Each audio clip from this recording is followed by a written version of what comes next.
This episode of We Are Libertarians is brought to you by Audible.com. Enjoy one free audiobook courtesy of We Are Libertarians. Choose from more than 100,000 audiobook titles, including works by Ron Paul, Walter Block, Murray Rothbard, and the Cato Institute. Audible.com also has audio of radio and TV programs and audio versions of magazines and newspapers. You can get the Audible app on any mobile device or download the audio to your computer. Go to audibletrial.com/WAL or head to WeareLibertarians.com and find the link to get one free month of Audible today. Welcome to We Are Libertarians for this week. I guess it's not fair to say this week, for whenever we felt like it. Thank you all for blowing me so much crap, especially you, Sam Williams. I guess we're not a weekly show anymore, but as always, we promise to keep doing better. I think we next year. Next year, I think we just need to buckle down and just start, like, Thursday night, do it or don't. You know That's what I mean? we used to do. We used to be the Thursday night crew. Right. We just gotta do it. There was a slight, variance in personal lives. Divorce. Yeah. I got divorced. I got a new job where I started going to bed at 9 p.m. and waking up at 5 a.m. Yeah. Honestly, the divorce had, very little to do with it. Although that decreased my free time, believe it or not. I know. I'm busier now than I've ever been, but with personal stuff instead of work projects. Those women, they take up time. Well, your leader has been quite busy. The tens and tens of women that are flocking to my Quite door. the social butterfly. But it is the fact that it is 7:30 when we're recording this, and I'm so tired. So, well, we'll have to watch this Snapchat later, Greg. Speaking of... Never mind. Edit that out. No, let's leave that in. All right. So, anyways, good times, good times. Glad to be back. We love being with you fine people. You all, the fact that you all miss us so much makes us feel good, at least, right? Oh, absolutely. Yeah. I think so. I mean, I like the occasional prod, especially from Ryan Connor, who seems to love to take us to task lately. Yeah. Who? I'm just kidding. No. It is interesting that people miss the show, and in the absence of the episodes the last year. I mean, because we were uber consistent. We started in 2012? Yep, right about this time, 2012. And then you joined us in early 13, and then I joined you right about this time in 2013. 2012. Right about this time, 2012. Wow. 2012, yeah. Whoa. No, you've done way more episodes than Chris Galt ever did. Well. Yeah, you were... That's shocking. Galt's replacement. You outlasted Creighton and Galt, the two original hosts of this stunning show. to me. We got to get Galt back, by the way. Well. I know. Creighton will be back soon from D.C. I know. Full on Potomac fever. Wait till you people hear him. You people. But what I was saying is, we were really consistent in 2012, kind of. And in 2013, we were really consistent. And then we've been so inconsistent this year that people have gone back and listened to the entire catalog, all 90-some episodes of the show. And God bless them. I couldn't do it because I hate the sound of my own voice, believe it or not. But I think it would be really interesting to hear our evolution, especially my evolution, because I never make a decision. I can't, what I just told you before this podcast started, I may feel totally different tomorrow. Yeah. Hell, before the podcast is over. Yeah. But, so if you've gone back and have listened to all the episodes of We Are Libertarians, we'd love for you to write on our wall or send us a note, send us an email at editors@wearelibertarians.com. And just give us your insight over the progress of the podcast, how things have differed. I think that'd be kind of interesting. That would be. Just sort of an outside observer's perspective. Right. Except Josiah Cron's, obviously. Yeah, what happened? He defriended us. I think it's because I called his law school Jerry Falwell he didn't totally appreciate that. Doesn't he go to Liberty University? He does, but I guess they don't approve of Jerry Falwell being affiliated, even though he founded it. Well, I'm just kind of mad that he defriended me before I could defriend him. The least liked listener in the history of this program defriended us. Yeah. Because we were too mean to him. Every episode... I don't think that's it. Oh. I don't think that's what's going on. I think he's like very, very... One, he's super busy, obviously, being in law school and being 19. Which is pretty unbelievable. Trust me, you've got so many things to do when you're 19. You've got to keep up with One Direction. You've got to masturbate a lot. Whoa. What? No, Don't even deny it. It goes for guys and girls. Quit lying, ladies. But yeah, and then I think, too, he's pretty uber conservative about what he's attached to, right? You know what I mean? Ah, okay, I think that's really what it is. He's kind of gone incognito on social media. Not before I was able to successfully download and archive all of his senior pictures, but nonetheless, he still has tried to go incognito. Can we explain for the people who think that people who have never heard the podcast and don't know who we are or know our personality? I mean, we have about 2,000 listeners that listen to the show every time we post it. And that can grow bigger if you share it with your friends and family, especially our last episode, which we'll talk about in a minute. But we have like almost 6,000, 5,600? No, now we're at 6,300. Oh, my goodness. Okay, so Yep. 6,300 Facebook fans. So clearly, most of those people don't listen to the podcast, and why the hell not? I know. Well... And B, they don't know, even if they listen to the podcast, they probably get all confused. So I imagine that when people see your newfound Photoshop skills... It's been a good long while now, because the first one I did was you, and it wasn't even a We Are Libertarians thing. It was, you were tired, and you were like, who can do this to the There Will Be Blood, There Will Be Naps. Oh, yeah. And so that was my first foray really into it, and I was able to successfully do it. And then, that's probably, 9 months ago. Yeah. Do you have Photoshop or do you have GIMP? I use Photoshop, GIMP, and then I also, but for like quick stuff, I use Pixlr, which is a free web-based Photoshop. Greg the reason we've grown so fast on Facebook is it's amazing how few people... If you post a thought-out article on Facebook, people will not engage in it. You post like an educational video, people will kind of engage with it. But if you do any of that stuff and attach a meme, if you attach a meme, then people share the heck out of it. They comment on it. I mean, it's like through the roof. It's crazy. And your Photoshops, no offense, you're not that skilled at it. No, so I'm an amateur. I've never, They have a signature Greg Lynn's look. Microsoft Paint-esque. Right. Except for the one as you as Rene Descartes. Oh, which is flawless. Someone we went to high school with that I saw recently actually asked me if that was a family member. It was a female, and I looked at her and I was like, I'm not going to make fun of her because, one, that's a compliment that it was good enough. But I was like, yes, because the Spangle trait and genes are so strong, they replicate like that over time. When did Descartes live?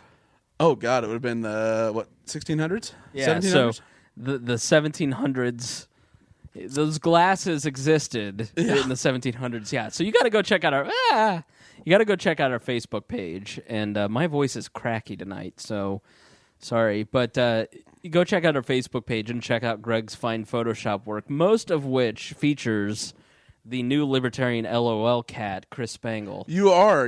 I'm dying to get you to become a meme.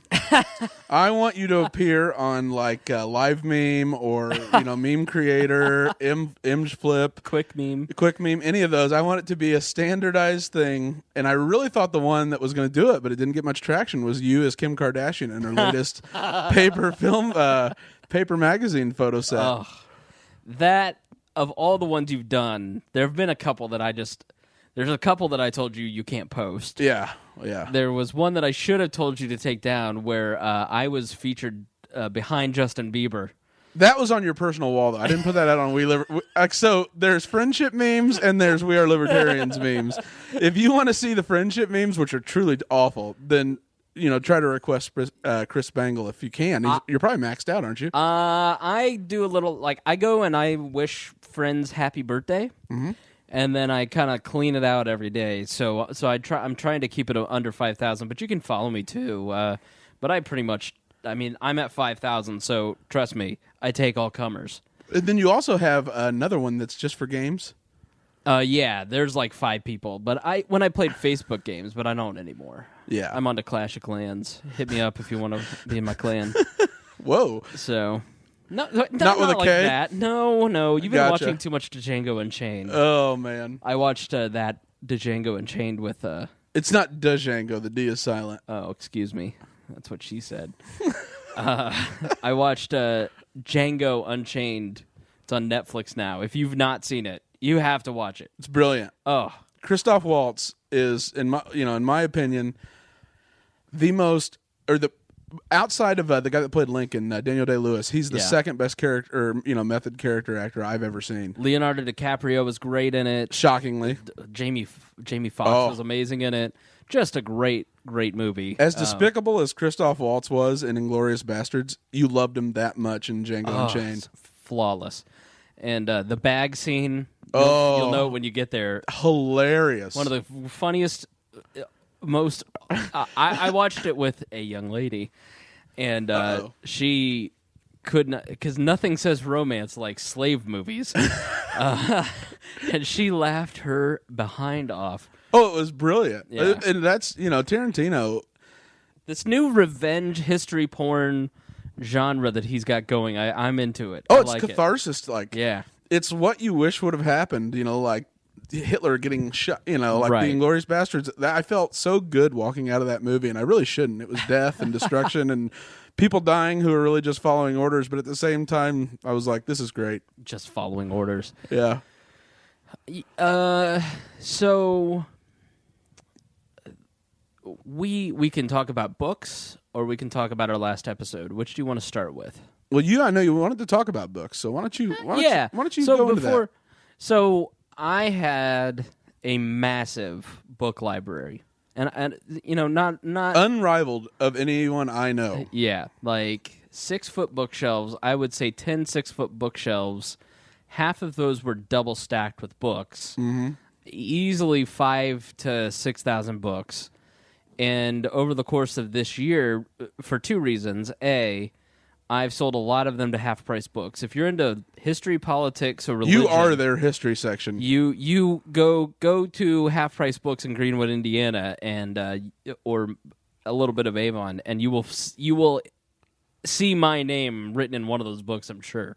A lot of libertarian books. Touch dear leader in the flesh. So, yeah, sorry. So unprofessional. I didn't turn my phone off.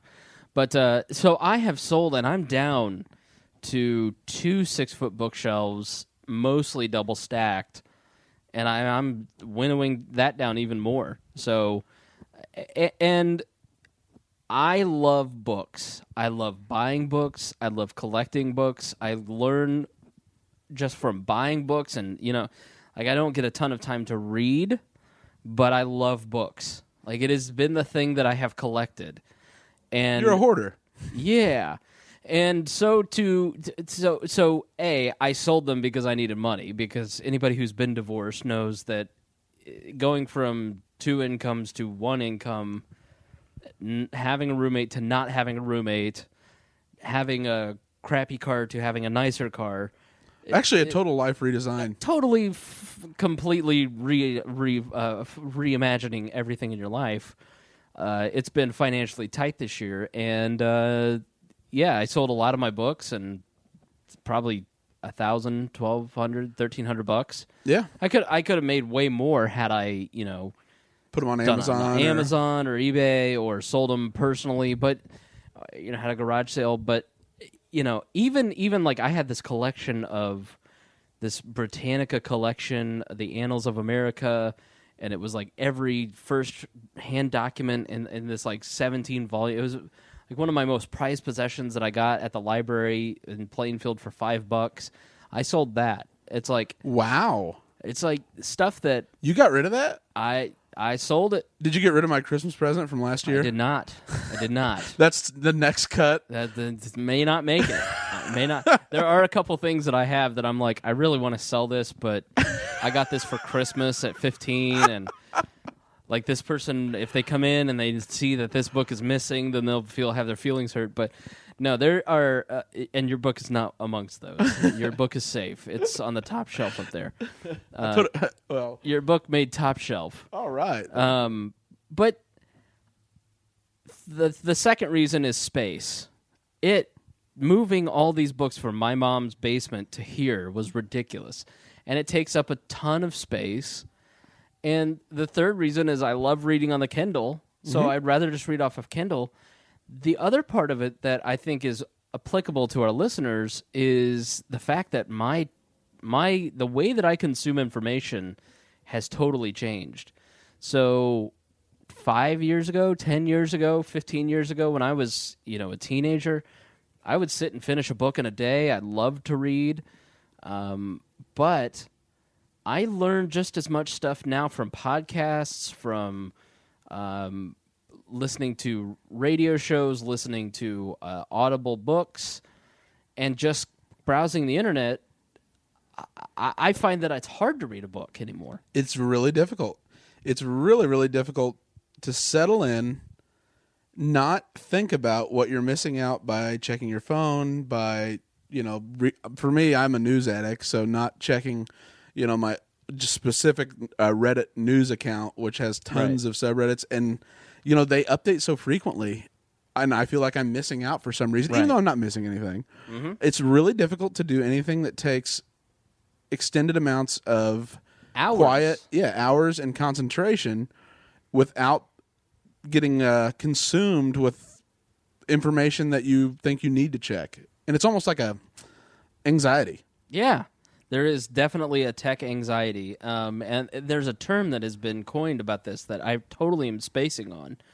But I guess I could Google it.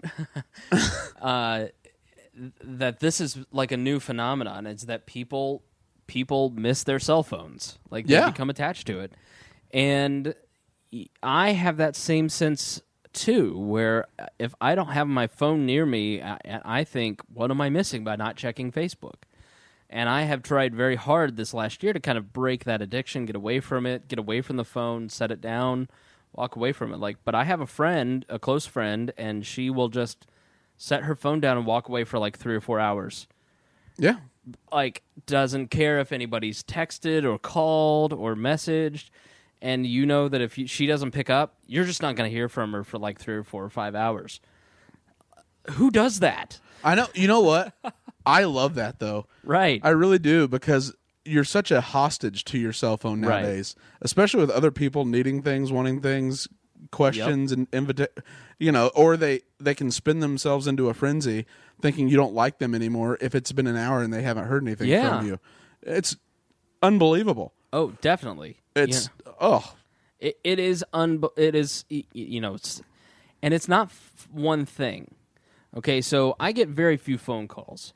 I get very few emails. Like on my personal email account, I may get a We Are Libertarians email once a month. I may get a personal email once a month, maybe. The rest of it's email newsletters that I don't check. I get... God bless Exact Target. I probably get 10 or 15 work emails a day.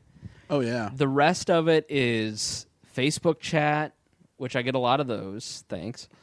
I get a lot of Snapchats. I get a lot of text messages. I get a lot of Facebook notifications, Twitter notifications, just notifications. And if I were to just turn off all the notifications on my phone, I probably wouldn't need to check my phone every 5 minutes. But so it's not like one specific bucket. It's not like I'm getting, but collectively, it's a constant flood. It's a constant stream of data coming at me, personal data, news alerts, text messages, and it in some ways has retrained my brain to not enjoy to read as much. Absolutely. It's difficult. When was the last time you sat down for 2 hours and read in a book, either Kindle, uninterrupted, or a traditional book? I'm constantly on the go now compared to like my old life where I just sat around all the time. But even before bed, or for an hour before bed. I sat down and read out of my Kindle for an hour a couple weeks ago. Okay. And that was probably the first time in about 2 months. Okay. But it used to be... It used to be... I would read all the nightly. time. Every night before bed, I'd read a book. Yep. I would get in trouble as a kid for having the flashlight under my covers. Yeah. Up until I got the iPhone, up until I got the smartphone, I would read all the time. Yeah. And now you still read all the time, but you don't long form read. Right. And I'm the same way. I, for the longest time, held out, and I have the BlackBerry Q10 because I've always been partial to the keyboard. Mm-hmm. But for the longest time, I held out on getting any smartphone, and so like I had no apps. I had Facebook, Foursquare, and Twitter, right, and Yelp, and I loved it because really I didn't use Facebook as a messaging and communication app other than writing on people's walls until We Are Libertarians. Like I got on there maybe once a day, right. And then Twitter was mainly to just watch our friends from the Obsessive Viewer, Tiny and Matt Hurt, when they were working nights, the conversations that they got into, which were unbelievable. And then all of a sudden, like I finally caved. I got, even though it's still a BlackBerry Q10, it's still got most of the functionality of an iPhone. You're practically homeless. I know, right? You have to use your hands. Ugh. It's like a kid's toy. Ugh. And now I haven't read, and I got this in July. And the last time I sat down and read, I was on vacation up in Michigan, and I didn't have cell phone service. And that was the last time I read for 2 or 3 hours. But when I did it that weekend, I probably went through 2 or 3 books. It was heaven. I thought so much clearer. Yeah. I had a dinner party here at my house Saturday night. Thanks for the invite. I appreciate it. Yeah, you weren't invited. Listen, I have 6 chairs, so I had to cap it at 6 people, and I accidentally over-invited 2 other couples, and I was so relieved when they canceled. I really wanted to see them, but I just can't. I got 6 chairs. What can I do? This is a luxury apartment, but there's a limit to the luxury that this apartment can contain. It's almost as if you had other furniture in here that they could sit on that was close to where the 6 chairs were. That's a good point. But then you've got 2 parties, and it's weird. So we'll have you over soon, Mittens and I. We're gonna host. It was a lot of fun. So, I am sitting here with 2 other people that I spend the majority of my day texting with and Snapchatting with and talking to in some form of communication. And we are now physically in the same room, the 3 of us together for the first time. They had never met. And, I see one of them sparingly, the other a couple times a week. And we're on our phones. We're not talking to each other. We did, but there came a point where I looked down and I'm we're all looking at our phones. And then as soon as one person looked at their phone, it gave social permission to the other 2 to go, wonder what my phone's doing. And it wasn't until I served the delicious gumbo that you made gumbo. You really should have been a part of, but I would have loved to. Yeah, it wasn't until we sat down at the table and we ate and talked, and nobody really looked at their phone. Everybody kind of left their phone in the living room or the kitchen, or and then spent 2 hours talking. And a group of 6 people that I'm their only connecting thread. The other 3 people didn't know each other from Adam. Ended up having a great conversation. Interesting.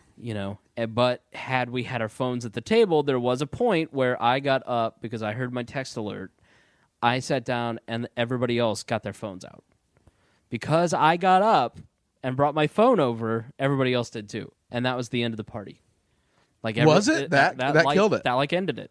Because then the conversation went from all 5 people that were there being engaged to 2 were engaged and 3 were on their phone, or 3 were engaged and 2 were on their phone, and it broke up the flow of the conversation. It does, and it's how do you even? I feel like it's something you can't tell. I experienced that, especially recently at a dinner, and I felt like I shouldn't bring it up and ask them to quit because I felt like that would be rude. Right. And somehow... But inside I was like, I just want restaurants to have a no phone section. Or, you have to, it's like putting your keys before you go over to a party when there's going to be drinking in the bowl and you're not allowed access to it. I had a close friend, and this was when the iPhone came out. She and I went to dinner, and I I might have had a cell phone, but I didn't get a You had the Nokia with the... Yeah, like I had the flip Nokia, and she had like the first iPhone, and so like this was 07, 08, and we were having dinner, and I didn't get a smartphone until like 2011. I know, awful, so pedestrian. I just got one this year. Gross. And so I just remember sitting there at O'Charlie's, fuming at her, and just saying, like, I'm just going to leave. Put your phone away, or I'm going to leave. And it was okay for me to do that. Now, like, a coworker the other day was, like, trying to talk to me. He's like, Spangle, I can't get your attention. You're on your phone every 5 minutes. You ignore me because I'm listening to you. I can multitask. Like, what did I just say? No idea. I can multitask. You know, and it was kind of like one of those things where I go, yeah, I'm a little bit too... It's an addiction. Yeah, it is. People don't want to call it that. Yeah. Because it's supposedly not harmful, but it's Right. an addiction, like anything else. And because this year has been so stressful, I've been trying to find ways to limit the amount of stress that I have. One of the things that I did when I just kind of hit a breaking point, I turned off all notifications on my phone except for email and text. Because those are like you just can't. Then what's the point of the phone if you turn those two things off? So I turned off all notifications. I didn't check Snapchat for like hours. I didn't check Facebook Messenger for hours. I didn't check Facebook at all. Like, I got so much more done through my day. Oh, you're way more productive. Social media is just an absolute one. It takes a lot of concentration for some reason, even though it's all like vapid and mostly irrelevant. But it really uses up a lot of your concentration because you're sorting what is relevant and what is not. Yeah, you're always on, and right. So it's nice, and you're just drastically more productive if you don't have it. So I don't know that this is necessarily something that we. I think it's applicable. We just kind of started to briefly talk about it. It's like let's talk about this on air because I think it's interesting. I think it's a complete change. The cell phone. Having the computer in our pocket and where that's going to go has completely changed society. Oh, without a doubt. In very rapid ways. As quickly as the refrigerator, as quickly as, the internet. The personal computer and the internet, as the cotton gin. I mean, it is a giant shift in human interaction, and I don't think that we've really started to... I think people are now kind of starting to talk about social norms and what is acceptable and what is not in regards to dealing with this. It's like the etiquette, is still being it's still developing, and there is no General George Washington's rule book for how a gentleman should behave. But it's also got biological and physiological factors. It's rewiring our brains. This is going to sound crazy, but I've often wondered if the rise in autism in children isn't a direct response biologically to the flood of information that we're consuming, and it's a slight, it's evolution taking place. That could sound crazy because you're less socially. You can only focus intently on one thing, and you latch on, right? And so it's almost a blowback, I guess I could say, from the flood of information and being able to deal with it, like you brought up, and I know I experienced that too, where I claim it's multitasking, but it's absolutely not. It's more like little specks of information get through, and then I'm like, oh, I still missed that, and now it took twice as long as if I had just listened. This podcast is one of the ways that I figured out that I kind of have an issue, because as we sit here for an hour or two talking, and you have to concentrate on what the conversation is, it's forced conversation. Where you are, because we really don't like each other. We just do this for the the memes are all really just it's passive aggressive hate coming out. It is for popularity, right? He's putting me down to make himself feel better. It's working fantastically. It is, because people love it. But no, to sit here and have a conversation between two people or five people, because if it's just you and I.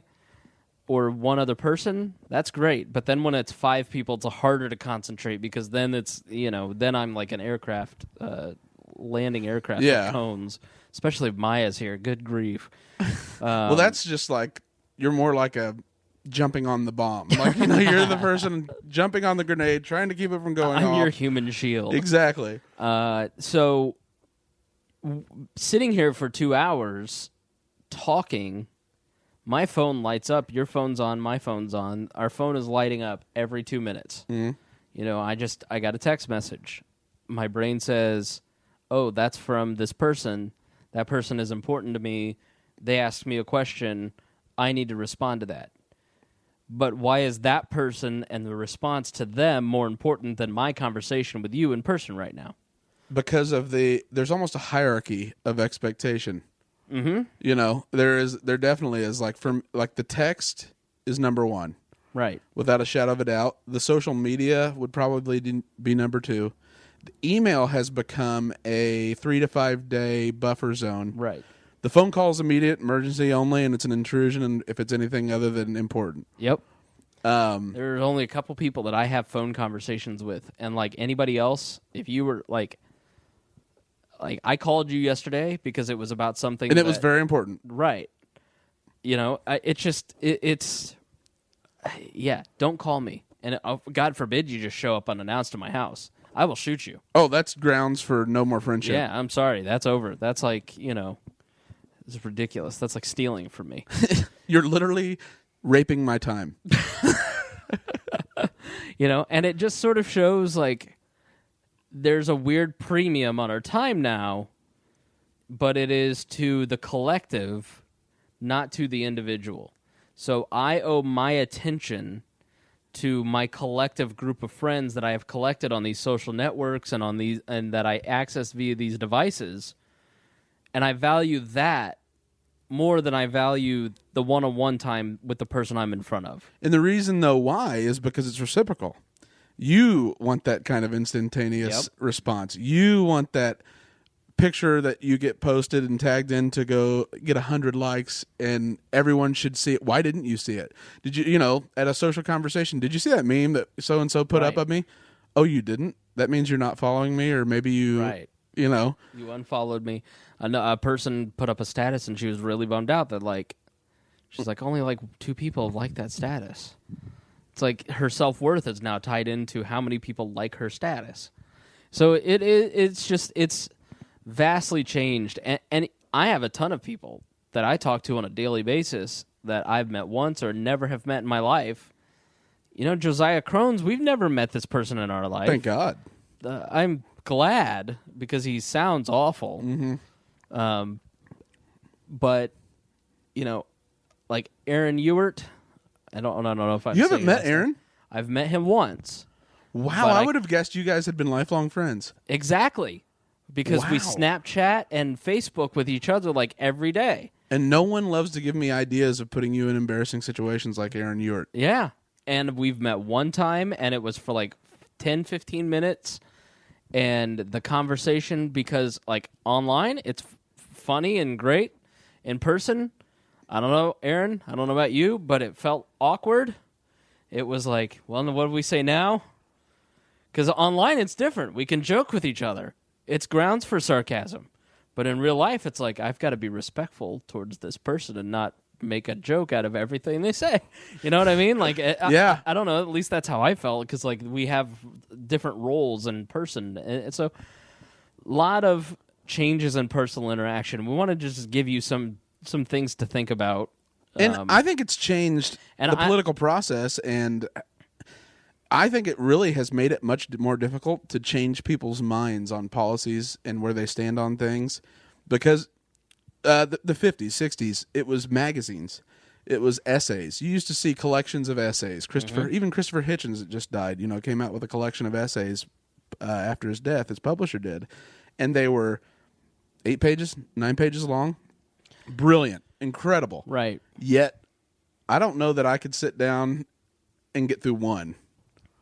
The most popular political websites are really just link bait. Oh, absolutely. Something like Huffington Post or BuzzFeed Politics, Business Insider. It's just them taking other people's stuff or a funny video, writing a little recap, and then posting the video or posting the link to somebody else's content. And all the political blogs, it's just basically... Oh, look at Twitchy. Twitchy is supposedly... Michelle Malkin and Twitchy are supposedly influential, and it's just basically pointing out random individuals on Twitter that are saying dumb things or twisting those things to look dumb, and then saying, here's why you should attack this person because they're terrible. Or here's what... It appeals to the highest. We believe in individualism, so let's take this one person's out-of-context statement that they may have not represented themselves well with and apply it to the entire group of people that you're fighting against. You know what I mean? Barack Obama said other people matter. Clearly, he's a collectivist who needs to die. Everybody go attack him. And every Democrat believes that. We all know it. Yes, it's absolutely blanket across. But I do think it's becoming... And libertarians have always surprised me how incredibly well read they are, especially with what they believe, and then their ability to source it via, credible writers like Rothbard, right? Mises, all of those individuals. Whereas you don't find that with the Republicans. Modern day Republicans couldn't even tell you. They probably don't read the National Review. That's for darn sure. Right. They don't even like George Will or Charles Krauthammer. They'd much rather listen. They'd rather quote Hannity or Bill O'Reilly or Rush. And I think that has just that's had to have had an impact on the hardening of the discourse. Because the ability to critically think, and this net neutrality has probably been a great point of it. I have only seen people who are just completely pro or completely against. Right. There is no middle on this issue, and this is really an issue I would not expect many people to know about, follow, care about, and yet the political blogs have been dominated by it. Right. Absolutely dominated by it, and you can't even go find an article that makes the other side's case, and yet has a critical insight into it and says, now, ultimately, I don't believe that, but I understand where they're coming from. Right. And so how do you change someone's mind when they only take in things and it's like a silo? Yeah, and I have found that it's why politics has become so... what's the book that just came out? And it's something like the week that politics went tabloid, I think is the name of the book. And it's talking about the Clinton affair and how politics immediately changed and became this... Politics morphed into the National Enquirer. Absolutely. As opposed to William F. Buckley debating Rothbard and... Or having... Russell Kirk with Frank Meyer having these lofty discussions. How many libertarians and conservatives can explain who Frank Meyer and Russell Kirk are? That's the thing. There'd be a heavy concentration, I would bet, of libertarians who could. Not necessarily heavy concentration, but it would be 6 to 7, maybe even 10 times higher than the number of Republicans who could. Right. Because, I mean, I talked about this on a previous podcast when I talked to a gentleman who just won an election in Indiana on a town council, and he was talking about gay marriage. Indiana had passed, or they were in the process of outlawing gay marriage, and then the court, filed an injunction against it, and so the courthouse is flooded in with homosexual couples getting married, and he had no idea what even his principles were. He just knew he was against it. And this is a leader of the party, and this is maybe a guy that'll maybe run for governor one day. This is the head of the Young Republicans here in Indiana. Yeah. Sorry. And he's a nice guy. He really is a good guy. Really good dude. He really is. He's an incredibly genuine, nice guy, and I have nothing against him. But when you become what the in vogue thing is, and you can't ever justify what you're supposed to believe and why, or even take apart a position critically from both sides, you definitely don't deserve to be in politics, in my opinion. I mean, I want good people. I would argue that you deserve to be in politics. Yeah, well, that's what it's become, right? But which is why I'm fleeing it at such a rapid pace. Yeah. I mean, because you beat your head against this wall so often that you just go, "What's the point anymore?" And for somebody to be the head of the Young Republicans in Indiana and not know who Russell Kirk is, the guy who literally wrote the book on what a conservative is. If there are such a thing as principles to conservatism, they belong to Russell Kirk. Right. Who literally Rewrote wrote the the book. book on what a conservative is, and the guy that has no clue what the book is. I mean, it's like this. There was a book that was like the 10 most important books that conservatives should read. No conservative or Republican is probably ever going to actually read those books unless they're in law school and they're book nerds like us. They're not going to read those books. They're going to read the book. They're not even going to read the book about the book. They're going to listen to the interview and read the article about the book, about the books. They'll read the Amazon ratings about it and try to deduce what the book actually Glean some said. things from it. Or they'll buy one of Bill O'Reilly's books that says, this isn't American. So I think that a big reason why we're going to see a growing trend in liberalism is that Democrats have the cool factor. And so much like Mark Penn and micro-targeting and the Bush folks in 2004 and what they did, there's a documentary on Netflix called And So Goes the Nation that talks about the Bush team's use of micro-targeting. People who went to church once a week were Right. the most underrepresented voting bloc. Right, and so one thing that the Bush team did is they started because George Bush should not have won in 2004. Really, he should never won in 2000. Right, John Kerry should have been our president. And so what they did is they started running Bush ads on, instead of CNN, instead of news programs, political programs, the Bush team did something that had not really ever been done before. They started running ads on Lifetime. They started running ads on ESPN. They started running ads that were specifically targeted towards these audiences, towards these, so we need soccer moms, and we need to emphasize this message, so let's run this ad showing Bush looking fatherly, where he's hugging the girl who lost her dad on 9/11, so he's the caretaker of the nation. Because what they wanted to do is they realized, listen, politics is vastly changing. We have an ill-informed electorate. So what we have to do is start going after the influencers. So instead of trying to reach the broadest group we possibly can and reach every person in the nation and trying to educate them about politics, we needed to influence the soccer mom who goes to the field, who has the Bush bumper sticker, who has the reputation in her social circle of being the politically interested person, so that when her friends come and ask her political opinion, she will influence them. And this is something that I think I've experienced in my life, certainly. Once an election comes around, my friends and family come to me and they say, who should we vote for? I know nothing about the candidates. Tell me who I should vote for. And then which is a responsibility that you try to take seriously, and then you just say vote Libertarian, all Republicans and Democrats must die. But non-aggressively. Non-aggressively. Accidental, preferably. Yeah, so it is. I think that becomes even more concentrated, and social media makes it more concentrated.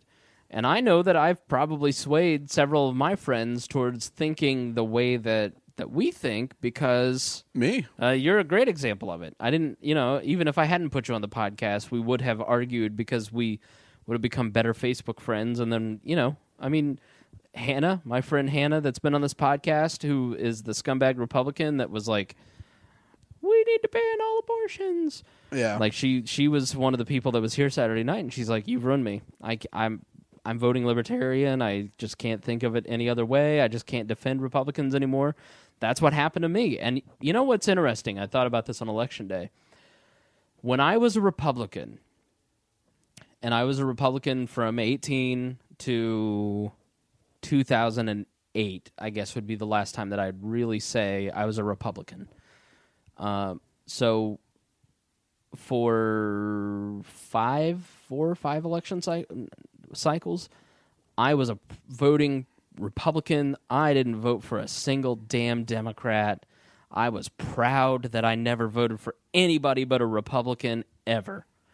And then in 2008, when I became a Libertarian, every single election that I've participated in, because I don't vote in primaries for philosophical reasons and legal reasons, In the general election, I have voted for a Democrat, a Republican, and mostly Libertarians every single time. I have voted for all three parties in every single election since being a Libertarian. I am more principled and even more radical in the way that I view our government and our politics than I was in 2008. So it's curious that wouldn't you think that it would be the other way where I would just vote Libertarians or I wouldn't vote? But what happened is I wasn't thinking of it as a team sport. I became informed. I knew that this Democrat, on matters of issues pertaining to this office, is far better than that Republican. There's no Libertarian in the race. And then in most races where there's no Libertarian, I just don't vote because I'm not going to give them a vote, even if it's one candidate on the ballot. There's for a state rep or state senator or whatever, there was an unopposed person. Like the guy, nice guy. Don't agree with him politically. I didn't vote for him. Yeah. Because it doesn't matter if I vote or not. But I'm not going to give him my vote because I just don't vote in that race. Yeah. And so I think the whole argument of whether you should vote or not, it's like show up, vote for the candidates that agree with you, and then just don't vote in the rest of the races. Nobody's forcing you to vote in every race.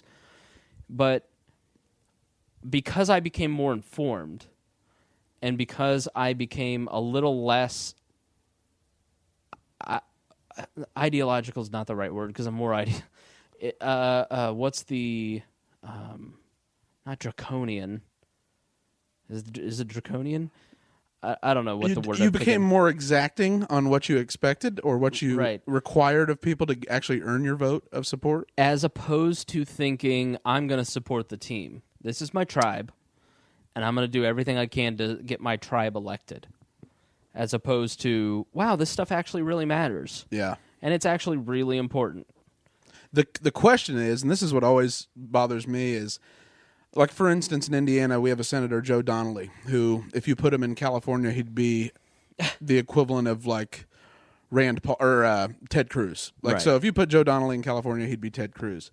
But it's so rare for him to break rank on important votes, even if I think, cause I have no problem with Joe Donnelly. I'm sure he's a nice guy. He's a competent guy. I've met him. I've interviewed him. He's a really nice guy. He really probably is a really good guy, but because leadership can wreck you. They could pull all the money, and he needs a lot of money in Indiana to keep getting reelected. They can pull all the funds because you broke rank on a gun control bill or you broke rank on something. I still struggle with that tribe versus what does that individual believe, because I don't know how much that individual, unless they're in a leadership position, has control over how they vote. Right. How often do they get a lifeline where they say, hey, we'll let you sit this one out and we'll try to peel off some Republican votes by building a park? The way politics works, it's really tough, and I don't know if it's because I tend to do the tribe vote more. And although I've always been a libertarian-leaning person, and I'm really coming around to the ideas of voting Libertarian Party, because I was one of those people that thought it was just a waste for the longest time, but now more and more I'm coming around to that. But I still will err on the side of tribalism. Right. And that, I mean, gosh, I'm a victim of what we've been talking about, is how hard is it to change someone's mind? Because, I mean, I'll research the issues. What does that person believe? What do they like? And yet I still... Doesn't matter how cogent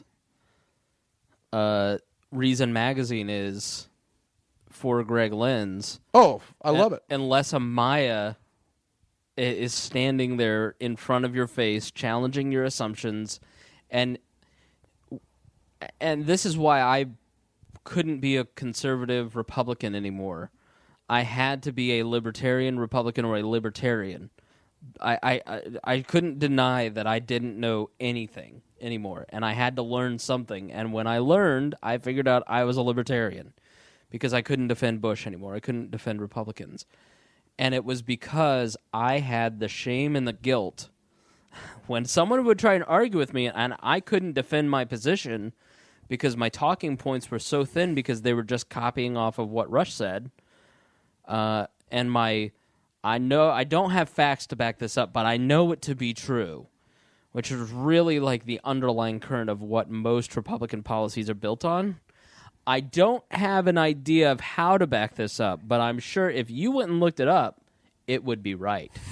God forbid you factually document your Right.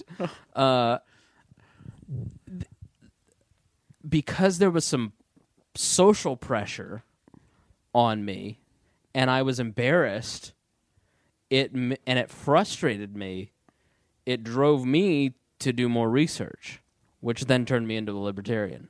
And I really think once you go down that road, you're going to arrive philosophically at libertarianism, especially if you self-identify as a conservative. Now, for practical reasons, you may still vote Republican. You still may support Republican policies, just at pure practicality. But you're not going to arrive at the principles of conservatism and feel like you had an aha moment, because the entire foundation is conservation of change. Let's not do anything radical. What we have that exists today exists because it's the collective wisdom over time and the institutions we have, and any radical change could ultimately end up being worse for the collective, for the group, for the social fabric, than if we just made small incremental changes and resisted such things. And that's not satisfying because that's not a principled position. Right. It's a cautious position. I think, and gosh, haven't I learned this the hard way so much this year. So many times the decision has been made for you. The thing is already correct. The truth is already there. And the struggle is accepting it. It is that Maya is probably totally right about everything. Absolutely. It's just how do you struggle with that? How much can you give up? How much do you until you just go, listen, I just can't argue with you. You're right. Oh, yeah. That was so much of my. That's been so much of my transition since 2008. It's hard to think that I've been a libertarian for 6 years. That long. But actually, it's a relatively quick time to become president. Yeah. I look at Marco Rubio. He doesn't. I know way more than that guy. Well, he had a built-in advantage. Right. Hey, his natural good looks. Is that what you're saying? That's what Greg? I was saying. I don't know where you went, racist. But what was I saying? You were talking about 6 years being a libertarian, Maya always being right. Oh, and fighting yeah. with Like that struggle. So much of this 6 years has just been okay. I understand your point, but here's why I still want a little bit of statism, and trying to justify statism to libertarians who have been libertarians for 30 years and just go, like, at some point you're just going to have to give it up. At some point you're just going to have to acquiesce and say, why can't we just have this? And that has been, and I think that if you were to go back and listen to all the episodes of the show, I think that's what you'd hear us doing, because that's how I feel most of the time. It's us just going, okay, but I want just a little bit of government. How can we make this work? Oh, we can't? Okay, let's get rid of that. All right, now on to this topic. Here's why we should have a little bit of government. Oh, okay, Walter Block, here's why it won't work. All right, get rid of that. And I think that's what a lot of this show is, and I think that's, we don't sit here and pretend that we are know-it-alls, because trust me, this show is about struggling with all of that. Yeah. And accurately representing what I think most libertarians go through, which is that phenomenon of struggling with, all right, I know the truth, I know the end game, I know what it should look like. How do we get there? How do we argue about it? Who's, And to me, that's where I break, is that I don't think there is an end point. There may not be. It's so every philosophy, every ideology, everything has, if we can just get here, it'll be the promised land. Right. And in the course of human history, has it ever happened once? But isn't that the flaw of human history, is to think that we're progressing towards perfection? Sure, absolutely. And you think about it in terms of religion, you look at, John Wesley is the perfect example of somebody in the religious realm whose Methodism is built out of building these methods that progress you towards being the perfect incarnation, human incarnation of Christ on earth. And he got to a point where he was so miserable with life because he just was trying to reach an unattainable goal, it couldn't be done, that he just said, screw it. I'm just going to be joyful. I'm just going to enjoy life. I'm just going to take life as it comes, and I'm going to try to be as good of a person as I can every day, live as Christ-like as possible, and understand that while I'm progressing, I will never reach that point. And just accepting that, that is a very real-life example of, like, think about how that applies to everything. It's like, that's life. Enjoy the journey. The destination will never be reached. Exactly. And I think that's where I've always said, in principle, I agree with everything Maya says. In practicality, I know that I don't live in a bubble. I have to interact. Human existence is social. So if I know it's social and I know that the rest of the world doesn't believe like me, and they definitely don't believe in things like the non-aggression principle, and that's force over me and a lot of their policies, they believe that's good for me, and they're doing me a favor by preventing things or taking taxation and helping the poor, any different government program. At the end of the day, for me, it comes down to, yes, I'd love to strive for that, but that's not going to be my priority. Right. My priority is every single political decision I have to make, every discussion, how can I just move that, thing an inch? How can I get that person to understand a little bit better? Right. And that's, to me, where the only place you're ever going to make progress, because if you try to convince someone that if we should all live voluntarily and they're in anarchism, there shouldn't be any ruler over anyone other than self-protection, it's such a drastic, sharp change from someone that has the unit of social analysis for a conservative or liberal is the collective.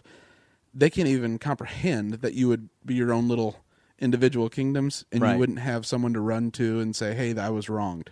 Yeah. Which is why, we could have started a magazine or written a book or, toiled away in silence for 5 years and put out a book that maybe 2,000 people would read. Maybe. But, so that's why we have chosen to do a podcast. It's fun. We have fun. We're honored that so many people miss it when we're not doing it. It's flattering because, let's be honest, I do this for me. I do this because I like hanging out with Greg and all the people that are part of it. I love hanging out with Maya and Joe and Gina Creighton. and Creighton and Suzanne and Peppers, Lynn, and all the people that have been on the podcast. It's a blast to do, and we do it because we enjoy it. We do it for ourselves, and then we're amazed that 2,000 people like it. Yeah, well, we've met ourselves. Let's be fair, 1,500 people like it.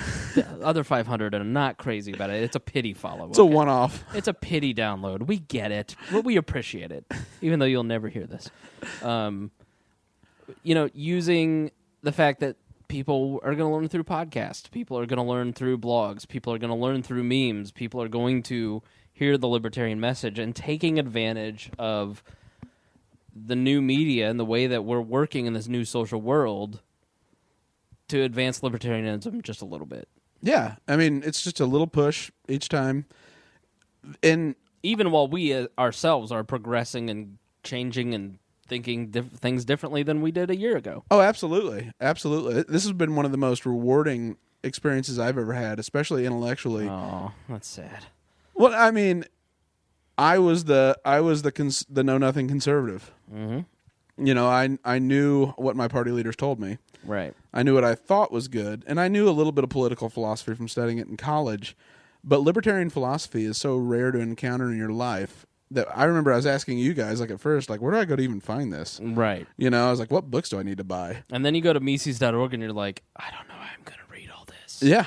And I resisted any venture into what I considered the Peter Pan boys of libertarianism, the voluntarists, the agorists, the anarcho-capitalists. So I was like, I want to read well-respected, academically critiqued individuals, and yet I'd read it, and then I arrive at voluntarism, and I go, well, that's basically, if that was the foundation of human existence, voluntary interaction, there goes problems. Right. And that was it for me, and I was like, that's it. I don't know how I'm going to get there. I don't think I ever will, but I'm going to, I'll try. And I think we do a pretty good job of providing a framework for critiquing current affairs and news without being so harsh as no, it's not necessarily all no. It's all state, no, done. Again, it's bargaining with how much government you can stomach. Like net neutrality. Right. Or private prison. Yeah, so, I don't know, because this will be titled differently. This will be more like a regular episode than last episode was. I don't want anybody to miss Rachel's story. If you're hearing this, you've got to go back and listen to that episode. And it's not an easy one to hear. It's not our usual circle jerk with a little humor thrown in. It is a tough listen. It's real. Yeah. Like government policies actually killed somebody. Right. Not the theoretical state. Right. Yeah. Like, it had a direct impact on a family. And this is one family out of so many that this happens to. This is just one specific example. And Woody and I have spent a couple years talking. How do we put this out here? How do we get people talking about your story? How do we show what happened so we can prevent it from happening to somebody else? And I knew that it was something that at some point we would sit down and record it and put it on this podcast, knowing full well that it was not necessarily our normal happy, joy listen, but an important one nonetheless. And I'm talking to a couple other people about sharing their stories of how the government has greatly impacted their life in a negative way, because I just don't know how many stories you can find where the government has positively impacted their life. I mean, there's plenty of state worship out there for everybody to go around. We are equal time, as our friend Rush likes to say.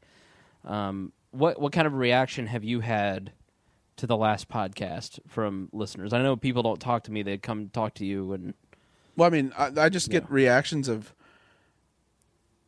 more so disbelief. How could that possibly happen? Yeah, I've gotten that too. That's been the majority. And then, did you fact check? Is this for real? Right. Is this not just a guy wanting vengeance and wanting to air out a story? Mm-hmm. And I provide him a paper trail, kind of some of the stuff I sent you. Yep. That kind of, I guess. We even said in the thing, like, if you want a CD of the documents, we'll send it to you. Oh, yeah. I mean, I have somewhere here in my files in this apartment a CD with all of the autopsies and death records and all the... I mean, and it's all going to be public record. It's, far enough down the road that people are settling with these people because their evidence is so strong. Oh, yeah. If a bullshit case, then nobody's going to settle them and give them money. No. You know what I mean? So it is... And that was a huge reason why they did that, is because it would be public record. People would finally have to take the story seriously. And, one of the most disheartening things for me is that Woody has tried to tell the story to the local news stations. He's tried to tell this to the local newspaper. He has tried to talk to local legislators and the governor's office and anybody who will listen. He's done it for 2 or 3 years now. And nobody will listen to the guy because they just think that same thought. This guy's not for real. He's in grief. He's making this up, blah, blah, blah. It's too complicated. I don't want to take the time. And so you know what? Put it on a tidy 2-hour podcast, send it off to them. People listen to it in their cars, and they go, I got to send this to somebody who makes decisions because this is not right. And our podcast has opened up a few interview opportunities for Woody. I know that it has been passed to a couple lawmakers to listen to. So, once again, it's you've got to find ways. It's just so damn frustrating that if Woody showed up to your office, a legislator wouldn't take him seriously. But you've got to have, But on the flip side, let's look on the positive side. There's vehicles out there that are being created without government interference, without proper channels where you can just put that story out there. And I'm confident enough to put it out there without us getting in trouble for it. Yeah. Because I know all the facts in the story and have seen the records that can circulate through local politics. You hope it does. You really hope it does. And the hardest part is that advocacy, especially at the local news level, has really gone down unless it's I don't want to say protected class, but it's someone that you're more empathetic to. And the prison population of Indiana is not someone your heart goes out to. Right. 90% of the people would look at that story and go, "Oh, they may not say it, but internally they think, well, what'd they do to get there?" Right. And so it's where is that stalwart local advocate in the press that doesn't care about how it sells, that doesn't care about how it looks, that only looks at the facts and presents their case? Even in the major media, Ben Swan is a guy that goes out on the limb, or it looks like he's out on the limb all the time, and yet he's doing some of the most innovative work in news in the world. Right. But we don't, at the local level, one, it's hard to find people capable of those type of research skills.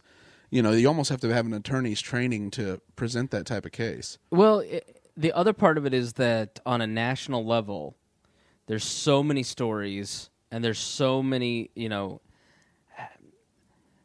investigative reporting is an individual or a small group of individuals said and did something stupid, corrupt, illegal. You have found out about that, and then you try to prove that case and present it in a way that people will be outraged and fix the problem. So on a national level, there's tons of individual stories and individual people that are screwing up. So if you are Brian Ross from ABC News, you can report on a story in Utah and not really have blowback personally or your job threatened because you've got the backing of ABC News, you've got the credibility of that, and you don't have that social pressure on you. You don't have peer pressure on you. The public. Right. If you are working here locally as a political reporter, here's how small the club is. There's probably 500 people or less that truly are involved in Indianapolis politics. There's Republicans, Democrats, Libertarians, a very small amount of independents. They all go to the same meetings. They all go to the same clubs. They all know each other. And the reporters are part of that class of 300 to 500 people. Yeah, that political class. This is what, the 12th largest city in the nation? Yeah. There might be 300 people. Lawyers, lawmakers, reporters. And only 50 maybe that can affect change. And maybe. The rest are followers. That's a very small group. And if you, it's like, the old game Minesweeper on Windows where you click one thing and it blacks out, it grays out parts of the blocks, and then eventually you hit the mine and it blows you up. If you are in a small town like this, in Indianapolis, the 12th largest city, okay, and I'm sure it's this way in New York, because it's probably 1,000 people in New York compared to our 500. You hit the wrong button, you just lost a group of your sources, a group of people that will no longer talk to you. If you hit the mine and you hit the wrong person, you hit one of those 50, and you get too close, you're gone. Because your boss, the editor of the newspaper, is going to the art festival in Broad Ripple with the politician that you just pissed off, and now the politician's not speaking to the editor, and the editor's feeling peer pressure. And if you don't have access, you don't have anything to report on. Exactly right. And so there are very few people, there's a guy here, Tom Lobianco, AP reporter, who just doesn't give a fuck, and he's not doing political reporting in the way that Jim Shella does it, which is, I'm your best buddy, I'll make you look good, give me the story so I can pretend that I'm part of your club, which really, if you weren't on Channel 8, no one would talk to you anymore. Yeah, let me help you get out in front of this. Right, exactly. Or the local reporters who we found Rafael Sanchez, right. Trust me, those guys do good reporting, and there's a lot of stuff that they uncover that is legit. Carrie Kinney, like her first story here was the Wayne Township trustee, like ripping off taxpayers, paying his brother and his girlfriend, and they all had cars, and it was like, stuff like that. That's legit government corruption that they sniff out. But that's sexy stuff that's going to grab headlines. And it's just low enough that if you whiff right in a year or two, it doesn't matter because there'll be someone else in there. And I'm not demeaning what they do. Not at all. Because it's important. But then there's stuff that Tom LoBianco does that nobody's going to care about it except the political class, those 300 to 500 people. That's going to shake them up. And it's stuff like the Tony Bennett. Tony Bennett was the education guy, and he did a few shady things that LoBianco put out in the AP and kind of set the school choice movement back a little bit in Indiana and across the nation. And when Glenda Ritz won, that was stunning. And so LoBianco put that out there. It's not going to win him any friends, any more access. It's not going to win him a Pulitzer. It's not going to be a sexy story that makes him a household name. It just pisses off sources. So what is the incentive for a reporter like a small-town AP reporter, again, small-town, 12th largest city in the nation with a metro area of 2.5 million people, what is the incentive of actually going after those kind of stories? Until there's a financial incentive, and yet I don't know if that's actually a good thing, because I think a lot of those investigative journalists maybe idealized it in the 60s with like Nixon, with Woodward and Bernstein. But nowadays, you can build a nice little media empire around yourself. Like Ben Swann's kind of an innovator in that space, and I would bet he's going to build something pretty big. He's a little bit out there as far as advertisers not wanting to touch some of the stuff he's willing to look at. But if the web democratizes journalism to the point that you can build your own little kingdom based off of just your work, right? There's a real market, as long as it's financially, you can make money at it and do well.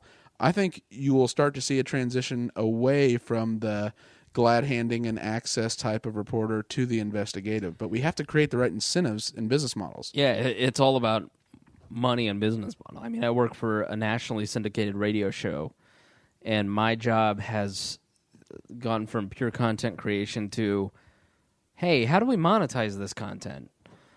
So create the content and let's figure out how we make money off of it.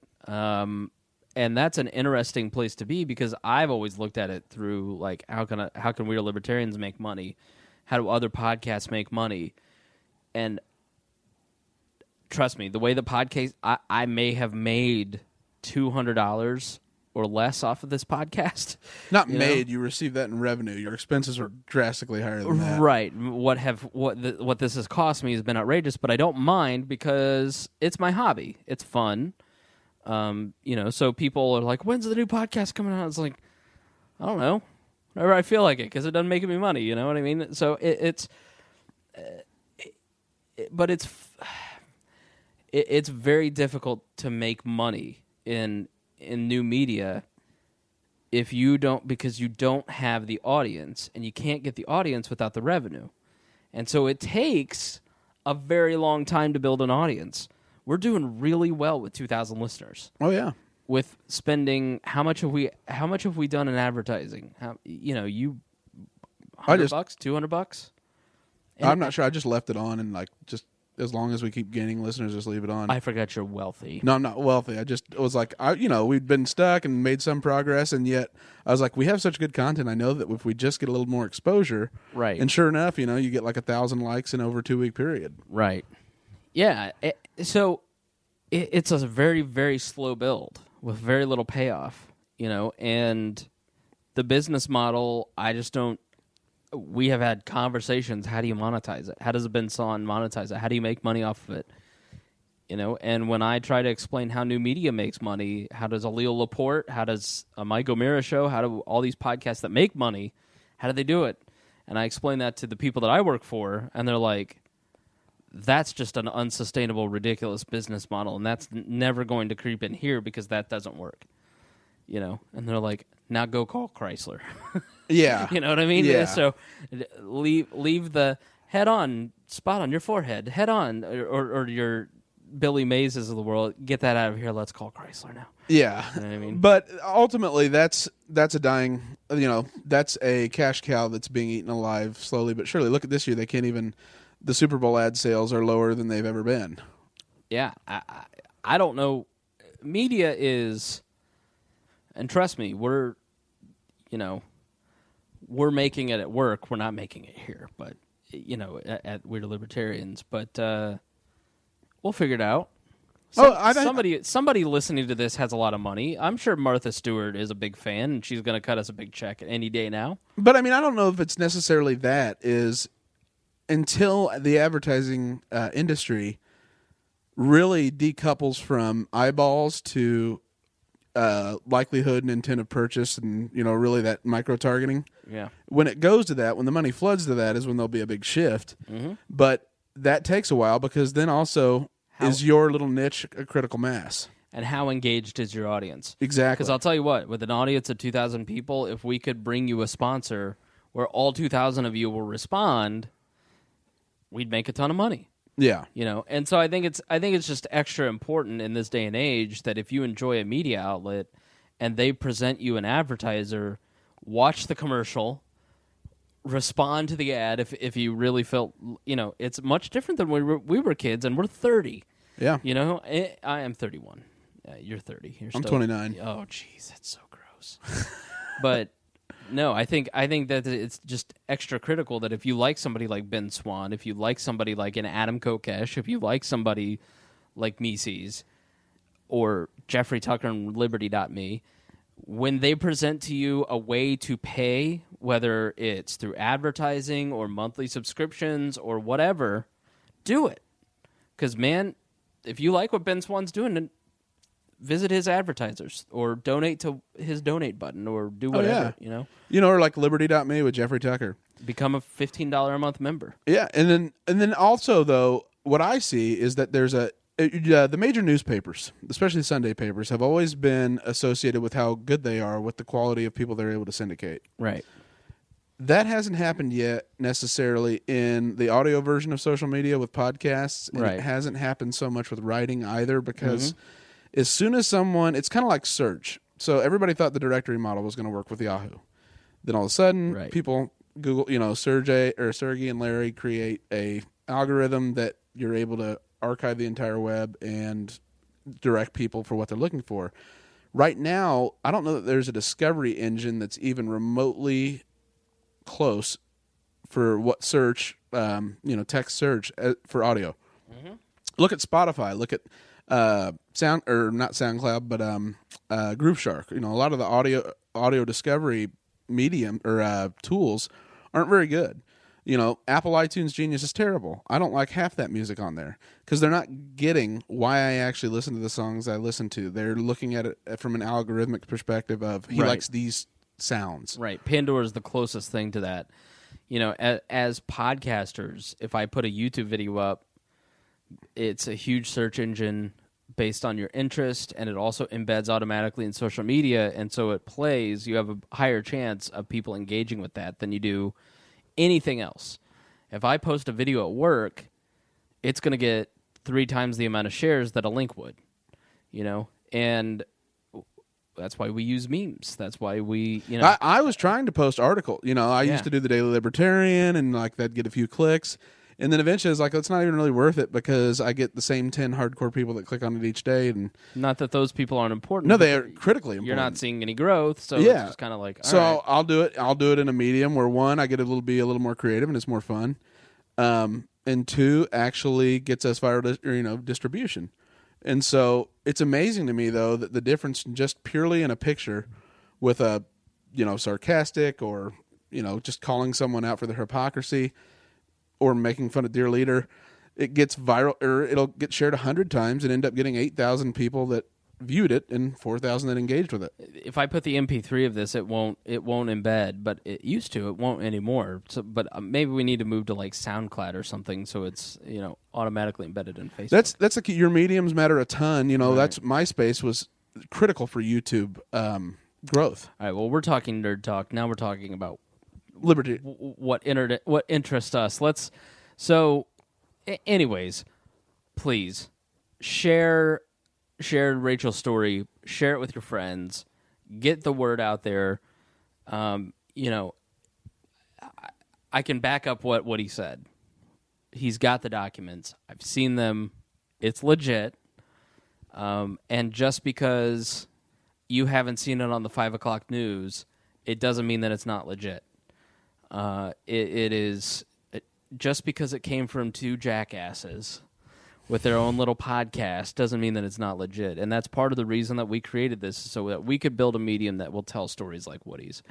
So, you know, get in touch with him. Talk to Woody directly. He's not, I mean, the dude apparently, Woody blows me up all the time. We talk all the time. I mean, he is, like, how do we not have 10,000 likes on this petition yet? How do we only have like 125?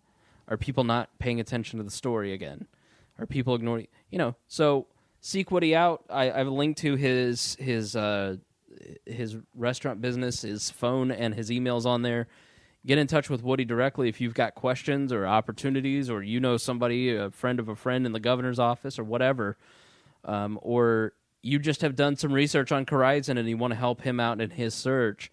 Get in touch with Woody and just let him know that you're out there, that you listen, that you're with him, that, you know, because I think it's a bold move to go out there and put yourself out the way that Woody and Linda have, and have people listen to that show and share in their grief.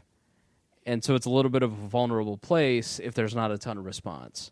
You know, so if you were moved by Woody, just drop him a note, you know, just send him an email and say, "Hey, I heard your story. We're thinking of you. Help him out with research on Horizon. Send him, you know, anything. You know, ask him how you can help." It's funny. He's tried to do everything by the book and try to go through the appropriate channels to, you know, within the framework of the legislation in the state. Led nowhere.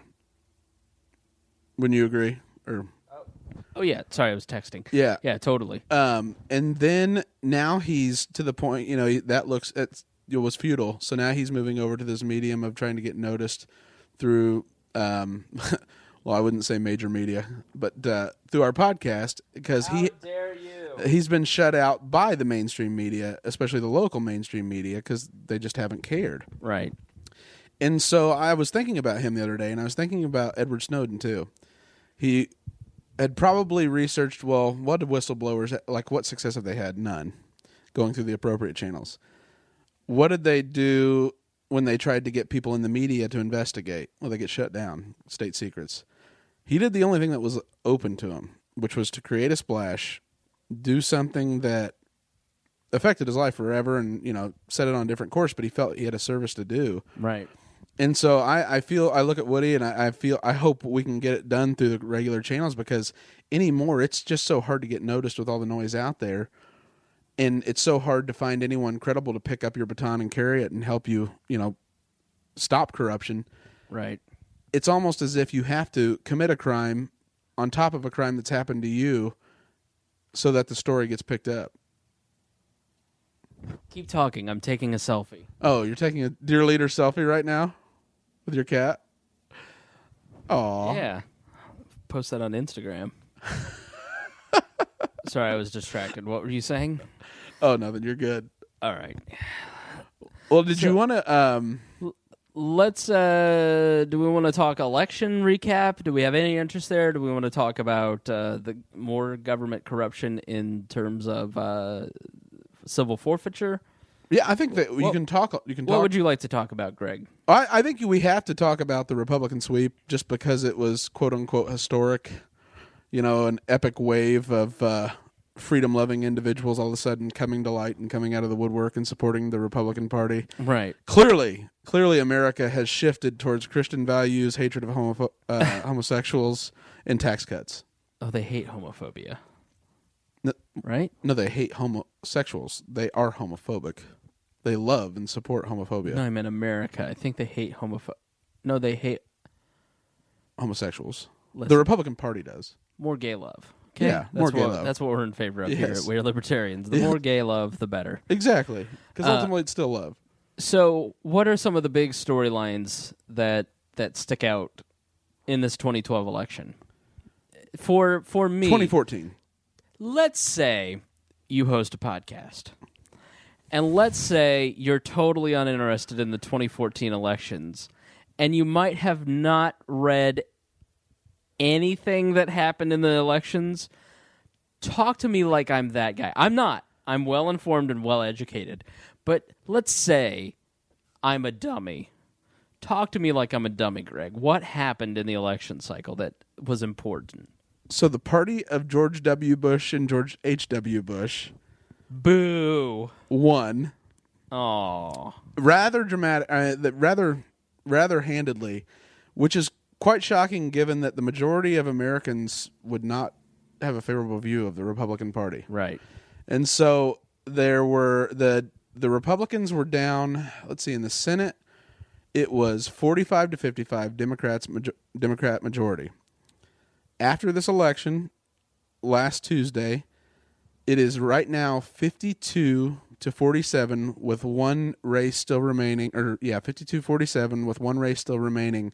That's a runoff in Louisiana with the woman that, I swear to God, every election is so close, she has to go out, put herself on the line, and yet she wins by the skin of her teeth, Senator Mary Landrieu. And she is in a runoff against a Republican that is really an establishment guy. He is more of a Rove and Ed Gillespie type Republican. But let me guess. He's outside of Washington. He's not he's not your average Republican, okay? No, he is a Louisianan. Right. But so that's coming up. That'll be in December, and then ultimately it would be a sweep or the Republicans would have, they would have taken a 3-seat majority after being 5 seats down, so won 8 seats. That's pretty impressive, quite frankly. And pretty good. They won North Carolina. They ran Ed Gillespie, who was Bush's advisor. Really, a guy that when you watch him, he is totally boring. He's goofy. He's former head of the RNC, was he campaign manager or what? He was he wasn't campaign manager, but he was like deputy communications director, something like that. Yeah, he was like Rove's right-hand man or something like that. And he was really a guy that's just, he's been in the party forever, and they finally were like, okay, you're ready for leadership level position. And let's say we don't know what position he ran for. We do. He ran for Republican Senate in Virginia. Oh, okay. Against the Democrat, the incumbent named Mark Warner, or not Mark. I know that's that hilarious. Guy. I know not that guy. Mark Warner. That Mark Warner's a slippery fellow. I know. He actually is. But so the senator that was the incumbent is one of the most popular politicians in America polling wise. Like Virginia loves the guy, and that's when I first thought this was going to be awful on election night. Is that Ed Gillespie only lost by less than 1%. And the RNC didn't put any money in Virginia. They didn't support him. It was almost like, hey, let's throw this guy in. He's always wanted to run and, be in politics. Let's say you don't know what senator he lost to in Virginia. Who would that be? Warner. His last name's Warner. No, it really was Mark Warner? No, not Mark, but or you know what it may be, but I only know him as Senator Warner. It's not. Who's the other senator from Virginia? Keene. Keene. That's what I was thinking of. No, it wasn't him. This guy's actually like really popular. He's like a Joe Donnelly, so he polls well even with the guys in rural Virginia. And Ed Gillespie, they just needed someone to run. He was like, "Well, I live in Arlington," and they're like, "Okay, go ahead. You're not going to have any money, and good luck." And he lost by less than 1%. He actually lost. He could have requested a recount. That's how little he lost by with no money. It's as stunning as like Richard Murdoch losing in Indiana. Oh my gosh, exactly. And then, the Republicans won North Carolina, and then Mitch McConnell was supposed to be in the fight of his life. Hillary and Bill came out to Kentucky to campaign for his opposition, and McConnell's been toxic there, but he still was on the verge of becoming Senate Majority Leader, and he may not even be in the Senate. And yet he came out and he won by 15 points in the election. It was called with 7% reporting. And it was supposed to be neck and neck. So it was a night when the Republican wave just dominated. Right. And the only real, I wouldn't say that there's anywhere they lost. Like the Republican governors, Maryland elected a Republican governor. Yeah, which was pretty impressive. Scott Walker is unbelievable. He won again. Like that guy has been in the fight of his life every single election he's been in. Right. He was not supposed to win, and he won governor. Then he was not supposed to win recounts. Yeah. And then he won the recount, and then he was not supposed to win. So three in a row, he squeaked it out somehow. Yeah, and then in Georgia, it was supposed to be a runoff. The guy that was running is a multimillionaire, not well liked. He was kind of a Republican wealthy donor type that got the nod because they didn't really have anybody else on the bench. No one really thought that. I mean, everybody thought he'd go to a runoff and he'd probably lose. He won 50% reporting. Right. I mean, it was just an absolute sweep. But then I was listening to Juan Williams on Fox, and if you look, did you say Illinois? That was Illinois. That was Georgia. Okay, yeah, in Illinois, Oberweis. Another multimillionaire Republican, and now though he's under investigation for violation of campaign finance laws. Well, of course, he's an Illinois governor. But let me tell you, Oberweis chocolate milk, got it in the fridge. Delicious. Outstanding. Yes. If you listen, celebrate his win with a little chocolate milk. You will thank me later. It is great. And if you live on the West Coast, I don't know, you probably have some hippie milk out there too you can get. It's probably soy juice. Right. Awful. Watch that soy. I learned this week that eating too much soy gives you man boobs. Really? Yes. Estrogen or? That soy is an endocrine blocker. Oh. And it lowers your testosterone, increases your estrogen, and people get man boobs if they eat too much soy. Soybeans, tofu. We just found the culprit of the feminization of men. That's soy. Hipster movement. I blame it all on soy. Yep. I'm going to go around torching Indiana soy fields all next fall. Leave the sorghum fields. That stuff is we delicious. are going to turn these men into Swansons. But so it was a Republican shellacking, but historically, that's what happens. I didn't realize this, but this was very standard for what happens in a second-term president at the last midterm. It's very common. Jon Stewart had a great little clip that I saw where it was like, and now it might have been Jon Stewart. Now the ceremonial, this happens, press conference by the President of the United States, and he showed clips of Clinton and Bush. I mean, it's essentially this happens every time. People are tired of the president, and then they he's a lame duck. Nobody wants to hear from him for another 2 years. Oh, nobody wanted him on their campaign. I mean, everybody's like, get away from me. Right. Give Totally me Bill. toxic. Somebody go get me Bill. Because Hillary Clinton, hurt everywhere she went to help people. And they ended up spending, I believe it was candidates spent $745,000 on private jets flying the Clintons around to appear in their 20-minute wave. Like, oh, we know Bill and Hillary. Wow. It was really, really sad. The part that disappointed me was how many Republicans took it as people do like us. Right. That is not the takeaway. Mm-mm. If they literally would have voted for a communist if they were the other majority party. People were just so sick of Democrats, and the president has become toxic. And I had wrote an article the night before, and something I put in there was from The Dark Knight with Aaron, whatever his name is, that played Two-Face. Mm-hmm. Aaron Ewert. Ewert, yeah. Wait a minute. Nope, that's a listener. Anyways. Yeah. And that anymore in politics, you either die a hero or you live long enough to become the enemy and the villain. And that's what it seems like now as president. And it's maybe always been that way. And that's sort of the way that the relationship with the Republican Party has been since Bush got reelected in 2004. It's like, well, Kerry sucks, but what else will we have? It's like, and that was kind of the attitude with Bush in 2000 even. It is, they haven't figured out that people just don't like them. And if you really want evidence of that, just look at the cultural people who are not politically engaged, look at their general opinion of the Republican Party. To go back to our social media discussion from earlier, it's like most people don't have a favorable view of Republicans at all. It's just that they may like that individual Republican candidate. And we've said on this program for a long time, the next generation especially holds no party loyalty. None. Even I, who worked for the Libertarian Party, I'll vote against a Libertarian if I feel that the Republican or the Democrat is better, or I just won't vote for the Libertarian. Yeah, I guarantee if you lived in the 2nd District, you would not have voted for the Libertarian. Yeah, Jeff Peters. Seriously, we talked about Jeff Peterman on a previous podcast. We did not say his name because we did not want to promote a horrible candidate. But a great podcast called The Whispering Eye, Is that right?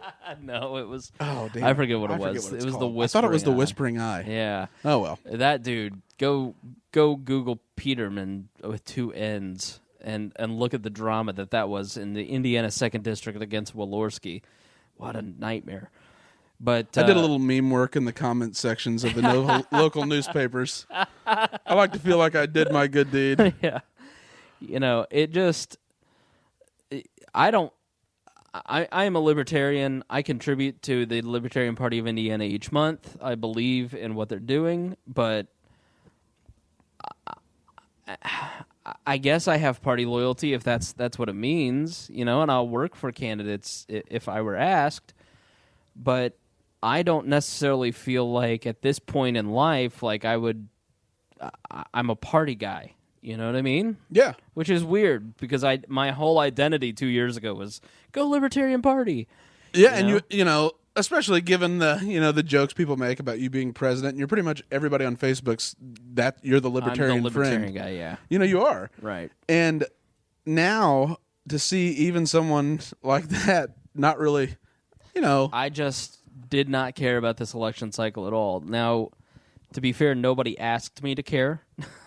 So I wasn't working for candidates. No candidates called and asked for advice. And I definitely give off the vibe to everyone, like, just don't really bother me right now. Yeah. And I know that I give off that vibe, but I wasn't asked to care. And so I just kind of didn't because I've been enjoying a political free life for a couple of years. I think everybody kind of goes through that. And I know that I definitely will get back to it. My heart, but this is the first election cycle that, like, you didn't even know who won. I didn't know who won. I have no idea how my candidates did, except for the Secretary of State race here in Indiana, because that is important. We have ballot access for 4 more years as a result of Carl's work. I didn't have a candidate that I was pulling for. So it was a little bizarre personally, but the thing that I've noticed at SFL conventions and YAL conventions is they'll vote for Libertarians, they'll vote for Republicans, and Libertarians spend so much time wringing their hands going, how do we keep these kids out of the Republican Party? And the Republicans spend so much time going, how do we keep these kids from going to the Libertarian Party? When really they're not in either party. No. They may work for Republican candidates and Libertarian candidates and go back and forth, but millennials are not hostile to one party or the other. The only time they get hostile about it is when you force them to choose, and then they say, go F yourself, I'm not going to be a libertarian anymore. And more often than not, they don't vote. Right. Which is kind of questioning the function of parties anymore from that perspective, because they seem to exist as a platform for a sort of cohesive group of individuals to get out to vote and affect change. Right. Otherwise, what's really the purpose of having a party if it's not there as a political tool to get people to show up? Mm-hmm. And if that's the case, where it's such a customized and individualized voting pattern, parties, their very core are going to have to change because there won't be a collective. Everything in society has vastly changed, and institutions are rapidly deteriorating because of the internet. Mm-hmm. The idea of the big overarching institution is a foolish notion in the age of the internet. And there are a couple areas that are really resistant to change and growth: education and politics/government. Yeah. And I think we're really due for a complete rethink, because it's crazy to try and educate children in the same manner as we did 100 years ago, and to actively fight against anything that might change that model when every other institution is, it's is just forced crazy. to by the crazy. market. Yeah. And government and politics, I think you see this, there's going to be a rapid deterioration in those institutions, and it's going to become very uncomfortable in those institutions because people will be tearing down the gates. They Absolutely. already kind of are. And I think politics... Look at turnout. Politics more than government has the ability to change, because money can kind of flow a little bit freer in politics than it can on the government end of it. If you're in government, you're tied to budgets. If you're in politics and you're a candidate, you're tied to how much money you can raise, and then whatever campaign finance limits are put on that. But I think we're due for a real revolution and rethink in the way that political parties are organized, in the way that candidates are organized, and it's going to be tough for election law to keep up. Oh, yeah. So, and right now, although the real issue is turnout is so low, it turns the voting blocks into the most hardcore and fundamental of their party, and especially in midterms. Mm-hmm. And so you're going to see these politics is going to change, especially unless they find a way, or unless millennials, younger generations, and then groups that don't vote feel enfranchised to actually go out and vote. It's going to turn into something where the only way to win an election is to get your base to turn out. Right. And it's a small base, and then when that happens, can you really even say that you won when the majority didn't even care to show?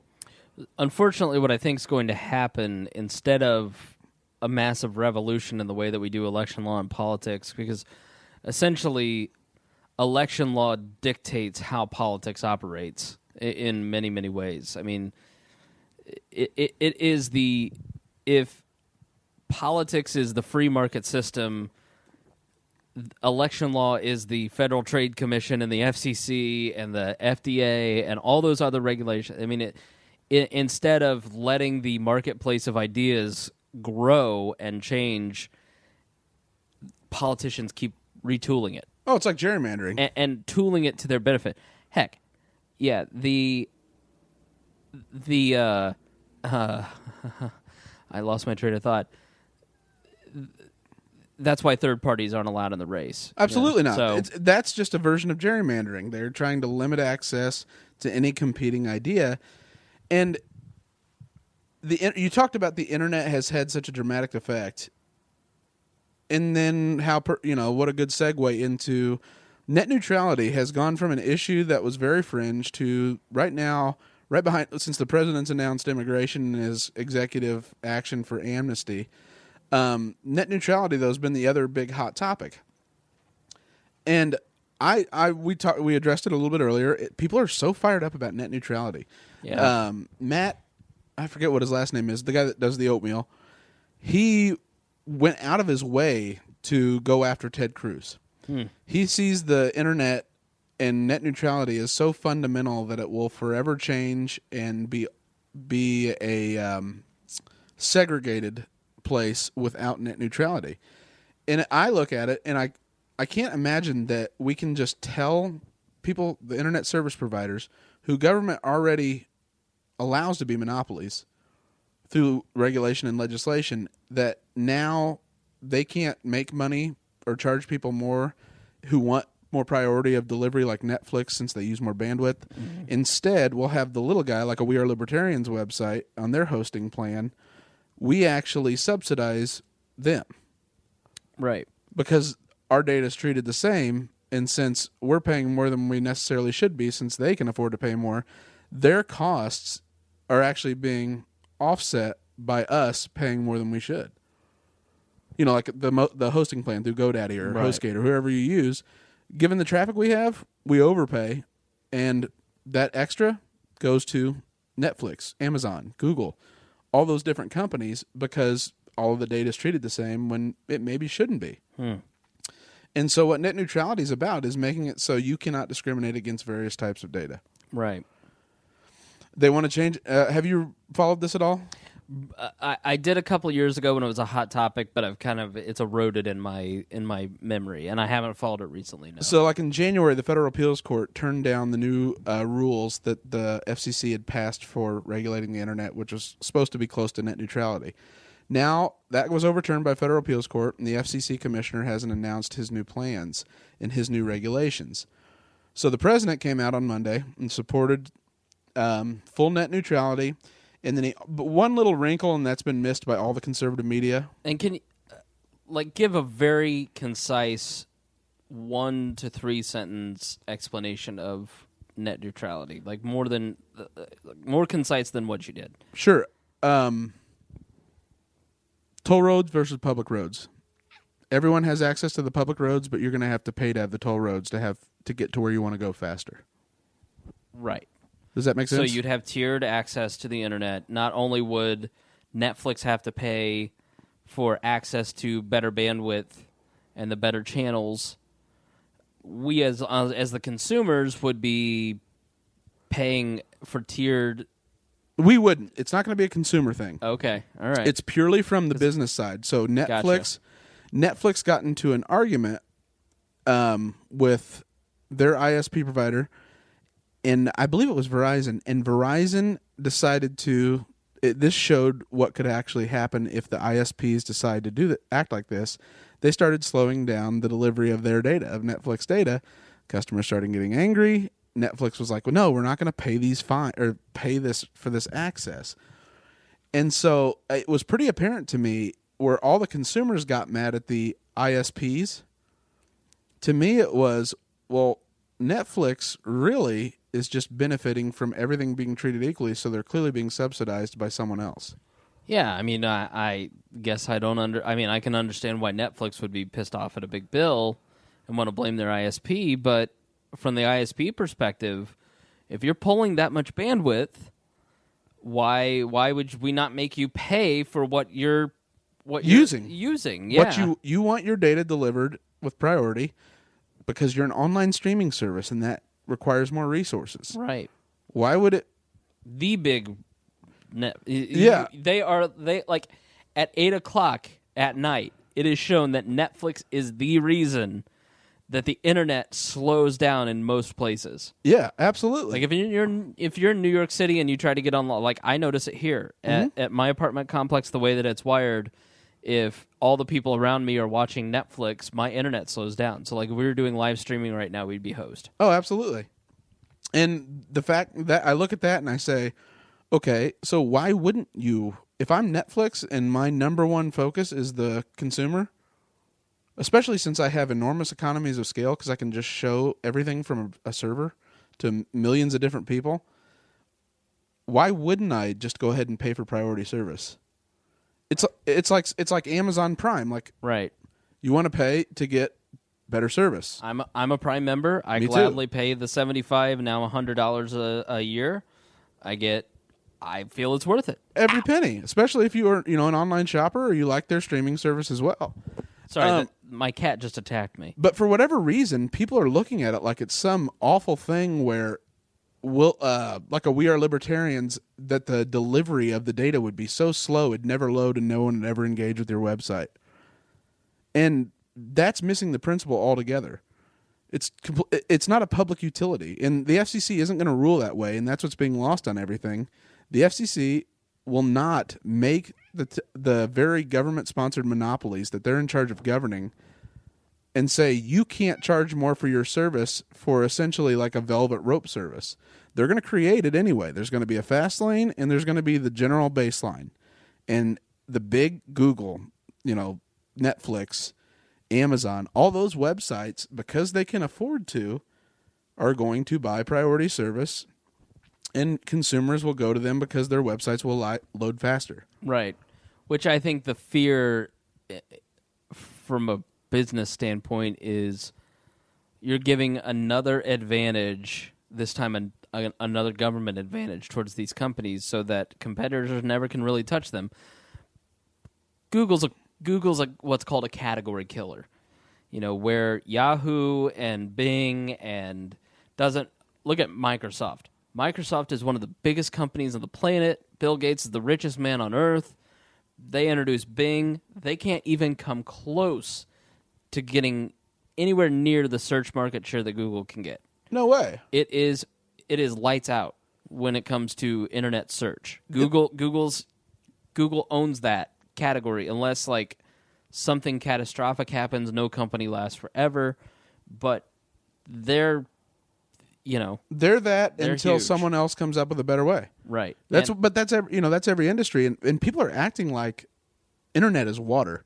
Right. Like there's a finite amount, and right. we have to ration out how much everyone can have. And the reality is, satellite technology, satellite internet is already available. WiMAX is available. There are alternatives out there. They haven't hit critical scale yet, but they will as long as the government doesn't kill them. And case in point, the government crushed a startup called Light Squared. Harbinger Capital had invested in it $1.9 billion so they could get satellite access to the to start a competitor to AT&T and Verizon. It was going to be the biggest competitor to the 4 LTE network. And it was going to be drastically cheaper. And instead of going retail like AT&T and Verizon, they were going to go wholesale.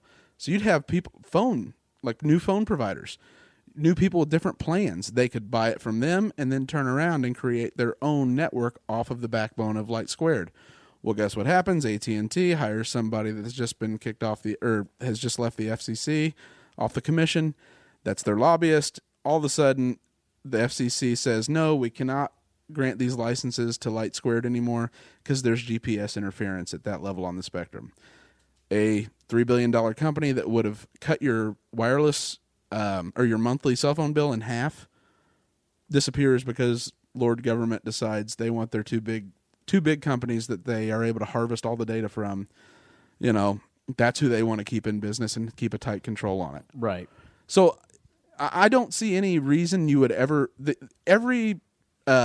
any logically thinking person would say we need more competition in the broadband market anyway. And the local governments are essentially cartels. They say, how much will you pay us for public access? So that we can lay wire, so we can have, build out the network. They charge a premium. It goes to whoever's the highest bidder for kickbacks or however they end up structuring it. All you have to do is grant it open access, and then you'd have flourish of competition and no more bad service from the providers because competition helps everyone. Right. And net neutrality is the wrong way to go about it. You're not going to regulate. You will not regulate a better result from a price perspective or a product perspective. So you're telling me that the government solution to this thing that's probably not actually a problem is going to make things worse. Yeah. That's pretty much... This doesn't sound like something the government would do, Greg. Well, it's almost as if they spent 6 times Facebook's first 6 years operating budget to create a healthcare website that doesn't sell healthcare. And this is who you want to put in charge of the interwebs? Yeah, and look up a guy named Jonathan Gruber. Yeah. Oh my God. Not the Apple guy. I'm sure John Gruber, the MIT economist and architect of Obamacare. Yeah, not the John Gruber that's host of Daring Fireball, the Mac podcast. I'm sure he's like, his traffic's way up. But yeah, the guy who's like, no, we just took advantage of the stupidity of your average voter to get healthcare passed. And thanks, Rubes. Yeah.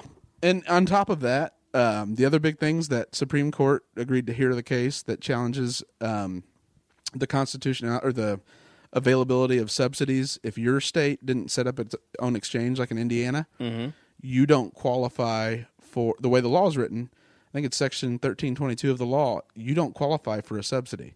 It's only at the state level. Well, all the Democrats have been saying, we meant that. That's going to be their argument for the Supreme Court in the spirit of the law. It was always the intent that everyone would have access. Guess they dug up a quote from Dr. Gruber. I put this up on our Facebook page today. I hope state governments really get on the ball because they're going to learn that there are billions of dollars on the line, especially when their citizens find out that they're going to be paying taxes to support everybody else's subsidies that they don't qualify for if their state doesn't set up an exchange. Ooh. That, when the architect says that on the public record, on TV, right, done. Yeah. I don't even know how you can, as a legislator, unless you look at it as, well, now it would just cause so much damage. Like that's literally the only defense Sotomayor, Ginsburg, Kagan, and who's the other liberal? Not Kennedy. He's sort of he's the swing. Souter's retired. Sotomayor, Kagan, Ginsburg.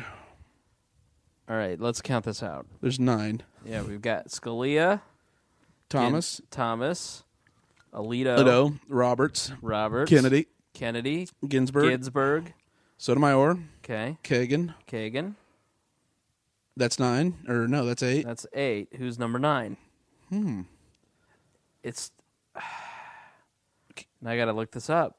This is embarrassing. I know. What kind of libertarian podcast are we? I know. And it's right on the tip of my tongue. The old guy, John Paul What's-His-Face, retired. Mm-hmm. Supreme Court of the United States. Let's look this up here. What do we got? Composition, membership. All right, yeah, you got that. Breyer, yes. Stephen Breyer? That's right. Yeah, Stephen Breyer. I always got him and Souter mixed up. Yeah, I mean, ultimately, they're the two liberals that never make the press. Right. But that's going to be the big case, I would say, for everyone to watch out for. Next week, expect the President Obama to announce via executive action amnesty. 4.5 million Americans are going to be allowed to stay. That's right now driving the Republic. That's dominating the news cycle. I don't want to say why, but I'm for this. Well, yeah. Why wouldn't you be? Mittens is for it.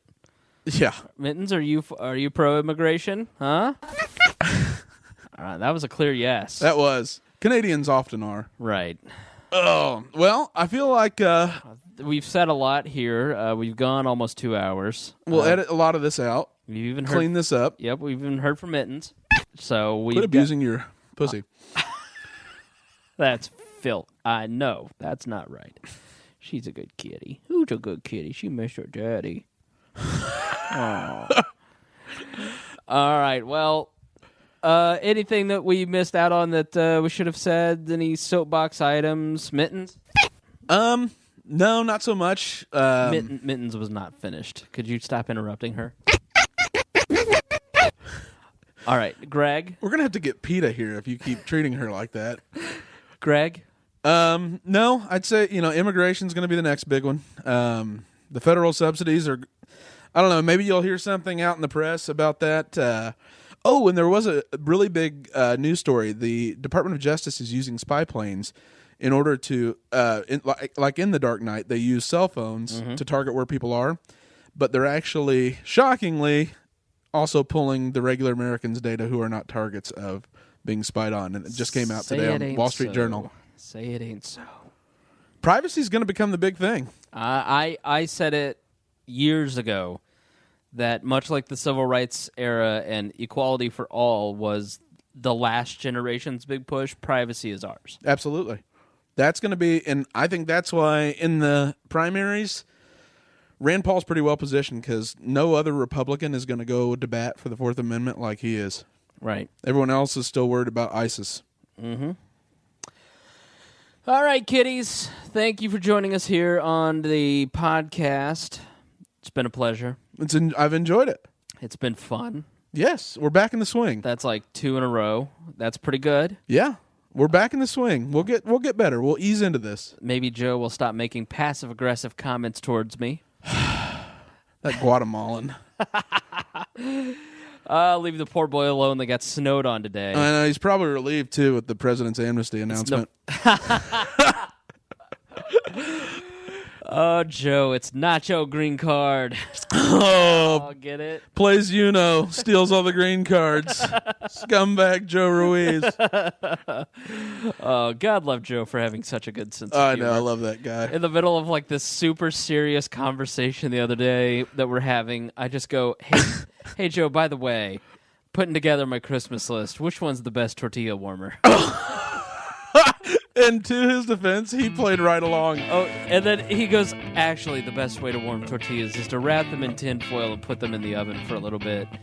Dick. Yeah. Oh, man. Oh, God love Joe Ruiz. Yep. He's a good boy. Feliz Navidad, my friend. All right. Thank you for joining us here on We Are Libertarians. As always, we promise to do better next time. Music for We Are Libertarians is provided by Hoosier musician Brian Keith Wallen. Please check out his website, briankeithwallen.com. The song is Bad Spell.